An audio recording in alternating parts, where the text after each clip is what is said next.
యేసు ప్రభువారు తన మాటల్లో చెప్తున్నారు, మీకు విశ్వాసం ఉండిన ఎడల కొండలాంటి పెద్ద సమస్య నీ దగ్గర ఉన్నప్పటికీ కూడా నీవు ముందుకు వెళ్లకుండా అడ్డుబండగా నిలబడినటువంటి ఏదైనా గాని అది వెళ్ళిపోవాలి అంటే మీరేం చేయాలట? ప్రార్థన చెయ్యాలి. అది కూడా ఎలా చేయాలట? విశ్వాసముతో.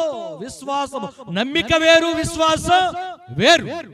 మీరు విశ్వాసం ఉండి ప్రార్థన చేయటం ప్రారంభిస్తే దేవుడు మీ జీవితాల్లోకి గొప్ప కార్యాలను ఎలా చేస్తాడట.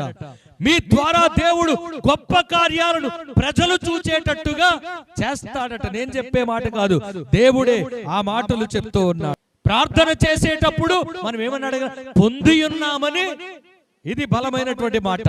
అందుకనే విశ్వాసం అనేది చాలా చాలా ప్రాధాన్యమైనది. అది ప్రమాణము కూడా. దేనికి? క్రైస్తవ్యానికి ప్రమాణము కూడా.